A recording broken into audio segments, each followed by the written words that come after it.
Bonjour mes bien-aimés dans le Seigneur, bonjour mes amis, bonjour le peuple de Dieu. Je vous salue cet après-midi. Appel de la messagerie en cours. Ça c'est la technologie. Bonjour. Je n'ai pas appelé. Ça c'est vraiment la technologie et au son de ma voix et puis les options se mettent en marche. Je disais, je vous salue cet après-midi, que Dieu vous bénisse abondamment, que Dieu vous fasse grâce. Aujourd'hui nous sommes mercredi, et les jours que le Seigneur a fait. Pour nous, c'est un sujet de joie, parce qu'il nous a fait la grâce de voir encore la journée d'aujourd'hui. Que son nom soit béni à jamais, parce qu'il est Dieu, il ne change pas. Il est Dieu, il agit au-delà de ce que nous lui demandons, et personne ne peut le forcer à faire des choses. Voilà pourquoi il est Dieu. Personne ne peut le forcer à faire des choses. La Bible nous dit dans les livres de Galates, Galates dit, si quelqu'un, c'est au conditionnel, Galates parle, il dit, si quelqu'un veut vivre selon la loi, il est sous la malédiction de la loi. Car il est écrit, maudit est quiconque qui n'observe pas les commandements, ce que les commandements disent.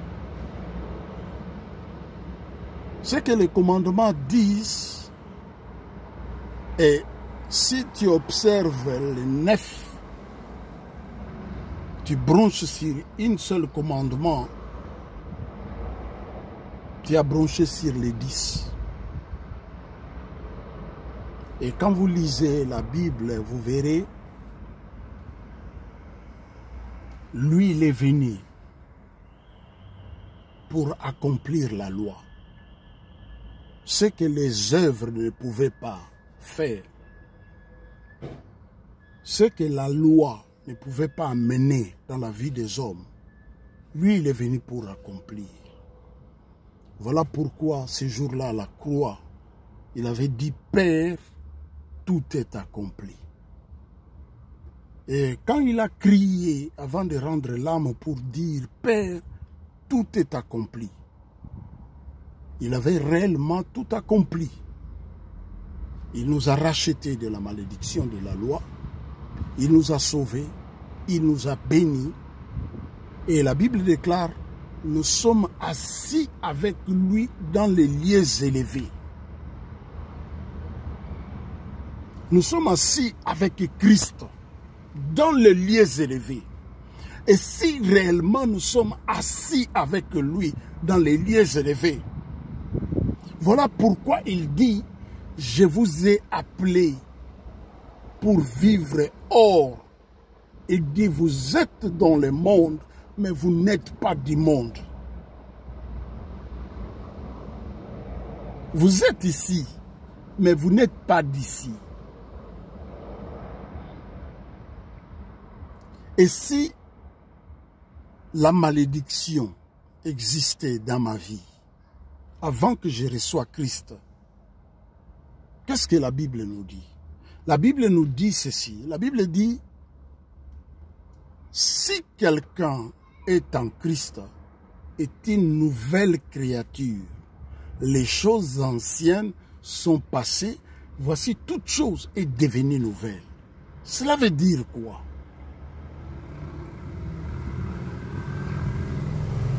À la croix, je répète, il avait tout accompli à la croix. Il a pris des tonnes de malédictions qui pesaient sur nos vies. Il les a portées avec lui à la croix. il a porté des tonnes de malédictions. Voilà pourquoi ces jours-là, il avait crié, paix, tout est accompli. Il a tout accompli pour toi et il a tout accompli pour moi. Voilà pourquoi il dit, je vous donne ma paix, je vous laisse la paix, je ne vous les donne pas comme le monde la donne. Que votre cœur ne se trouble point, ne se larme point. Croyez en Dieu, croyez en moi, j'ai vaincu le monde. Le cœur a une importance capitale, même dans la vie physique. Lui dit que votre cœur ne se trouble point, ne se larme point. Il a payé à la croix pour nous sauver. Dans le sacerdoce lévitique, on voit à chaque fois l'homme au péché, il a mené des boucs, des brebis. Et selon le sacerdoce lévitique, la Bible nous dit, l'homme qui a péché, il posait sa main sur l'animal et le sacrificateur égorgeait l'animal pour obtenir le pardon, la miséricorde de Dieu. Et toutes ces choses-là, nous dit la Bible, c'était l'image à l'ombre ou la préfiguration des choses à venir. Toutes ces choses, tu poses ta main sur la tête de l'animal et le sacrificateur égorge l'animal pour obtenir la miséricorde, le pardon.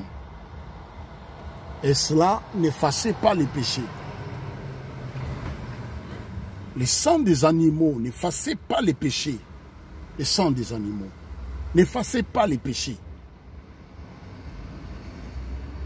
Alors lui, il est venu. Isaïe a parlé de lui, on a parlé de lui déjà. Parce que l'Ancien Testament, c'est l'image à l'ombre des choses à venir. Les pratiques qu'on faisait dans l'ancien temps, c'était la préfiguration des choses à venir. Et lui, il vient. Jean le voit. Jean dit, voici l'agneau de Dieu qui ôte les péchés du monde. Là, il était un homme. Bien qu'il était Dieu, mais il était un homme. Mais Jean le voit. Il dit, voici l'agneau de Dieu. C'est par révélation que Jean l'appelle l'agneau de Dieu qui ôte le péché du monde. Je disais préfiguration des choses à venir. L'homme pêche, il amène l'animal, il pose sa main sur la tête de l'animal et puis le sacrificateur égorge. Mais Jean voit Christ. Il dit, voici l'agneau de Dieu. Par révélation, il appelle l'agneau qui ôte le péché du monde. Et la Bible dit, le lendemain matin, il voit encore Christ passer de loin. Jean était assis avec ses disciples. Et dit, voilà l'agneau de Dieu qui enlève les péchés du monde. Qu'est-ce que la Bible nous dit? La Bible nous dit, les disciples de Jean quittèrent Jean, les suivirent. Parce que Jean l'a présenté comme l'agneau de Dieu qui ôte les péchés du monde.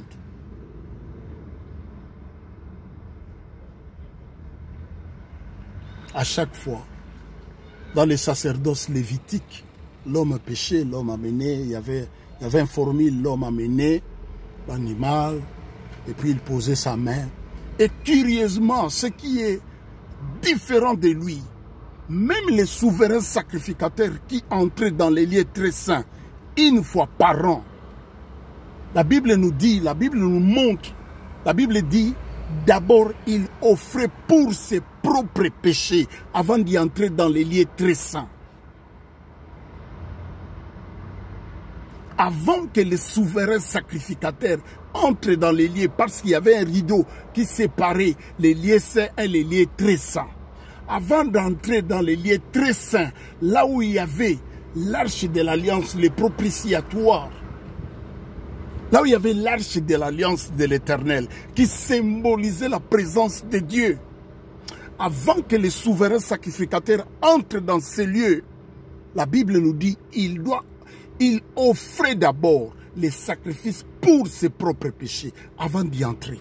Parce que s'il entre là où il y avait Dieu, là où il y avait l'arche de l'alliance qui symbolisait la présence de Dieu, les sacrificateurs étaient frappés de mort. Alors la Bible nous montre, on attachait à ses pieds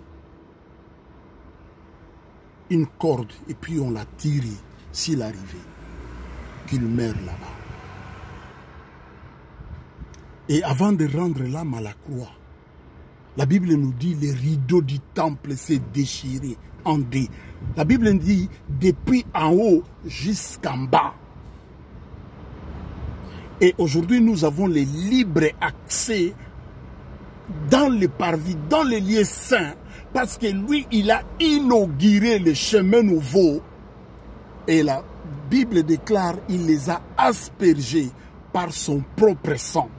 Il a pris son propre sang, il les a aspergés. Le chemin nouveau. La loi, les sacerdoces lévitiques, qui reposaient la loi, nous parle dans les livres des Hébreux.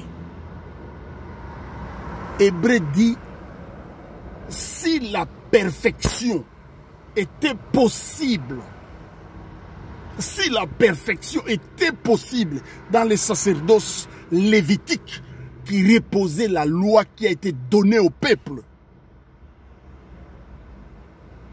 on n'aurait plus besoin d'un autre sacrificateur.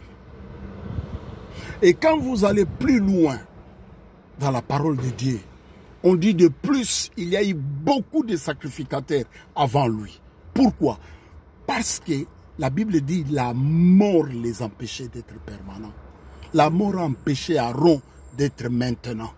Pendant que nous parlons, Aaron n'existe plus. Moïse n'est plus. Préfiguration des choses à venir. Et la loi, la dame, la femme, dans la pluie de Jacob, cette femme l'a dit, es-tu plus grand que notre père Abraham, qui a bu de cette eau et il a donné à ses bêtes et ses serviteurs? Écoutez sa réponse. Il dit, avant Abraham soit, moi je fis. La Bible dit, au commencement était la parole, et la parole était avec Dieu, la parole était Dieu. Galate dit, si quelqu'un veut vivre selon la loi, il est sous la malédiction de la loi. Lui, il est venu, il a pris. La femme dit, mais nos pères ont adoré sur cette montagne. Mais toi, tu nous dis à Jérusalem, et lui, il dit, femme. Parce que la Bible dit, si les sacerdoces lévitiques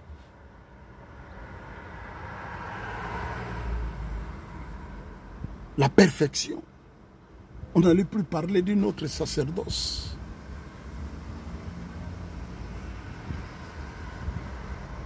À cause de l'imperfection des sacerdoces lévitiques, Yahweh, il dit à la femme, non, ça ne sera ni sur cette montagne, ni à Jérusalem. Parce que Jérusalem, c'était le lieu où Dieu avait établi son nom par rapport à la loi, par rapport aux sacerdoces lévitiques. À chaque fois l'homme péchait, l'homme allait à Jérusalem, là où il y avait les temples. À chaque fois l'homme péchait, l'homme devait aller à Jérusalem, là où il y avait les temples, là où Dieu avait choisi comme résidence, là où on devait invoquer son nom, à Jérusalem.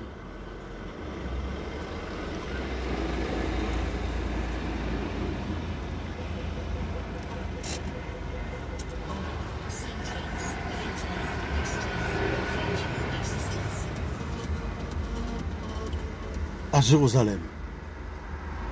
Lui dit non. L'heure vient. Et il est déjà venu. Où ça sera ni sur cette montagne, ni à Jérusalem, mais les vrais adorateurs adoreront le Père en esprit et en vérité. C'est là où les adorateurs que le Père cherche. Le Père ne cherche pas ceux qui pratiquent encore la loi de Moïse. Le Père, il n'a pas besoin que les hommes retournent encore en arrière. Le Père n'a pas besoin des hommes et des femmes qui pratiquent encore la loi de Moïse. Lisez le livre des Hébreux. La Bible nous parle, si les sacerdoces lévitiques étaient parfaits, on n'aurait plus besoin d'une autre. Il dit à la femme, l'heure est venue. Et cette heure-là, c'est maintenant. Et il y a eu transition. Pendant qu'il parlait avec la femme, il dit, c'est fini. Ça ne sera ni sur cette montagne, ni à Jérusalem. Mais les vrais adorateurs adoreront le Père en esprit et en vérité. C'est là où les adorateurs que le Père cherche. Je disais, le Père n'a pas besoin des hommes qui pratiquent encore aujourd'hui la loi. Et ceux qui pratiquent la loi, vous les pratiquez aussi mal qu'hier. Vous pratiquez la loi mal. Et si vous voulez vraiment pratiquer la loi de la dîme, pour avoir la dîme, il faut à chaque fois le peuple pêche, il faut leur dire d'amener aussi les moutons, d'amener les boucs, d'amener les brebis pour être égorgés. Parce que c'est ça la loi. C'est ça les sacerdoces lévitiques de Moïse qui étaient les législateurs de cette loi. Parce que la Bible dit la loi a été donnée par Moïse. Et un homme de Dieu me parlait, il m'écrit, il dit, qui t'a dit que la dîme était la loi de Moïse? J'ai eu pitié dans mon cœur, j'ai eu pitié de lui. J'ai dit, quand un homme de Dieu qui ne sait pas que Moïse, dans la parole de Dieu, c'est lui le législateur de la loi, parce qu'avant Dieu n'avait pas un peuple. Quand Dieu a choisi un peuple, Moïse est le législateur. C'est Moïse qui a écrit la loi. Vous verrez, quand vous lisez la Bible, vous verrez, quand on parle de la loi, on fait référence à Moïse, parce que c'est lui le législateur de la loi. Il parle, j'ai eu pitié. J'ai dit, un aveugle qui conduit les aveugles, la Bible dit, ils finiront tous dans un trou. Quand un serviteur ne sait pas que ce qui est la loi, c'est Moïse, on fait référence. C'est triste. Les chrétiens de Béret étaient des chrétiens qui observaient, qui méditaient la loi, qui observaient ce qu'on leur disait. Si on leur dit quelque chose, ils vérifiaient. Alors j'ai parlé, j'ai dit la dîme, ce n'était pas de l'argent. Ils voulaient discuter. Alors j'ai dit, amène-moi le verset qui te dit que la dîme n'était pas de l'argent. La dîme était de l'argent. La Bible nous parle nulle part dans la parole de Dieu. La dîme était les récoltes, les fruits de la vigne. La dîme, bibliquement parlant, bibliquement, je répète, bibliquement parlant, la dîme n'est pas de l'argent. Si un serviteur, il vient d'en haut, il dit, je suis venu auprès du Père, je dis la dîme, c'était de l'argent, c'est un faux serviteur de Dieu. C'est le serviteur que la Bible parle, ils servent Dieu pour leur ventre. C'est pourquoi, dans les églises africaines, quand on enlève la dîme, c'est là où on va voir les vrais serviteurs de Dieu. Ceux qui ont compassion des âmes. Il faut enlever, il faut abolir, parce qu'il y a eu abolition de la loi. Et quand on parle de l'abolition, cela veut dire c'est passé. C'est fini, on ne peut plus faire. Ici en Europe, il y avait la peine de mort, la peine capitale. Et plusieurs années, beaucoup de pays ici en Europe, on a fait abolition de la loi de peine de mort. Cela veut dire que la peine de capitale n'existe plus ici. Quand on dit abolition de la loi, il y a abolition. Lui, il est venu accomplir. Mais vous voulez pousser le peuple à pratiquer la loi de Moïse. Vous voulez pousser le peuple à vivre dans la malédiction. C'est pourquoi ils donnent de l'argent pendant 20 ans, 30 ans. Ils ne voient rien.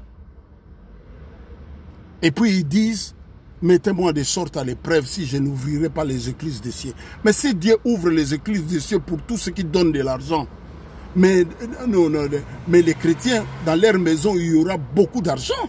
Des chambres pleines d'argent. Mais ça n'existe pas. Mettez-moi de sorte à l'épreuve si je n'ouvrirai pas. Un jour, Pierre, il est retourné à la pêche après la mort du Seigneur.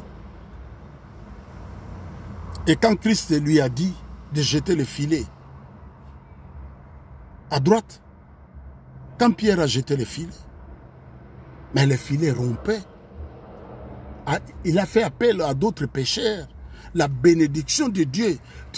Quand on dit, mettez-moi de sorte à l'épreuve, combien d'années tu as mis Dieu à l'épreuve que tu ne vois rien? Et tu continues à pratiquer la loi. Tu vis sous la malédiction de la loi, selon la Bible dans les livres de Galates. Ceux qui veulent vivre selon la loi, ils sont sous la malédiction de la loi. Voilà pourquoi tu n'es pas béni. Tu donnes l'argent, tu n'es pas béni. Tu donnes ça, tu donnes même ton corps. Il y a beaucoup, je connais, ils s'offrent même aux serviteurs. Ils commencent à sortir avec les serviteurs. Mais tu n'es même pas béni. La Bible dit, mettez-moi de sorte à l'épreuve. Ça fait combien de temps tu as mis Dieu à l'épreuve? Quand Dieu blâme les sacrificateurs qui mangeaient la dîme des dîmes qu'ont donné les peuples, il disait, les serviteurs de Dieu, les Africains blâment le peuple, les Africains. La dîme était donnée une fois par an. La personne qui pratiquait cela, il mangeait sa dîme, il allait à Jérusalem pour manger sa dîme par an une fois. Chaque 3 ans, c'était pour les serviteurs. Il y avait 4 sortes de dîmes, mais vous pratiquez seulement une sorte de dîme. Et les autres, qui vous a dit de ne pas pratiquer cela? Voilà pourquoi vous êtes sous la malédiction de la loi. Et à la fin, quand tu vois rien, vous savez, moi j'étais jeune, hein? Aujourd'hui j'ai vieilli. Aujourd'hui j'ai vieilli. Et beaucoup des hommes et des femmes que je connais dans certaines maisons, ils vivent juste sous la loi jusqu'à aujourd'hui. Ils ne sont pas bénis. Ils donnent de l'argent. Après on leur dit la paix. Oh, tu as la paix ma soeur. Oh, tes enfants ne tombent pas malades. Mensonges. Ça, ce sont des mensonges. Et dans les familles, la reine d'Angleterre a 95 ans. Cette reine d'Angleterre, 95 ans. Vous allez me dire que cette maman-là, elle est vraiment comme ça. Je ne pense pas. Mais on va te dire, oh ma soeur, si tes enfants ne tombent pas malades parce que tu payes ta dîme. Allô? Lui dit, je vous donne ma paix, je vous laisse la paix, je ne vous la donne pas comme le monde la donne, que votre cœur ne se trouble point, ne s'alarme point. Mensonge, la Bible dit, la colère de Dieu, je vais m'arrêter par là, Romains. La colère de Dieu s'enflamme contre l'impie, l'iniquité, contre les hommes qui retiennent captif la vérité. La colère de Dieu. Que Dieu bénisse quelqu'un de quitter ce stade d'enfant, de pratiquer la loi et la grâce. On ne peut pas vivre la loi de Moïse et la grâce. Ce n'est pas possible. Une source d'eau ne peut pas jaillir de l'eau amère et de l'eau bien. Non, ça n'existe pas. Voilà pourquoi vous donnez des années durant, mais tu n'es pas béni. Et tu ne seras jamais béni. Que Dieu bénisse quelqu'un qui comprend. Vérifiez, lis la Bible. Lis la Bible et va demander à celui qui t'enseigne cela. Dis-lui, mais il y a les frères qui a parlé. Il dit la dîme, c'était seulement les récoltes. Lui, il va te dire, Dieu dit, je m'arrête par là parce qu'il va te dire ce verset. La Bible dit, tu changeras ta dîme. Peut-être si l'Éternel te bénit, parce que tous les enfants d'Israël ne vivaient pas tout autour de Jérusalem. Il y avait certaines qui vivaient loin. Dieu dit, comme si tu es loin, tu vas vendre, tu vas changer ta dîme avec de l'argent. Tu serreras cet argent tu serreras cet argent dans ta main. Et lorsque tu seras à Jérusalem, tu achèteras tout ce que tu veux manger, des liqueurs fortes. C'est ce que la Bible dit. Mais si la dîme était de l'argent, on ne peut pas changer de l'argent contre de l'argent. Ça ne peut pas. La dîme, non. Que Dieu bénisse quelqu'un. Et abonnez-vous à notre chaîne YouTube, Jean-Paul God Army. C'est là-bas que je vais enseigner en long et en large sur la dîme. Que Dieu nous fasse grâce. Je médite encore la parole de Dieu. Je prie que Dieu me révèle encore des choses pour parler. Si quelqu'un veut discuter, viens avec la parole. Ne viens pas dans les enseignements que ton pasteur t'a enseigné aux Zaïre dans les années 70. Non, ne viens pas avec des histoires comme ça. Viens avec la parole de Dieu. La Bible dit, au commencement était la parole et la parole était avec Dieu. Viens avec la parole de Dieu. Ne viens pas avec les enseignements de 1970. Ou de 1979, ne viens pas avec ça. Viens avec la parole de Dieu. Montre-moi des versets là où il est écrit, la dîme était de l'argent. Que Dieu bénisse quelqu'un. À la prochaine.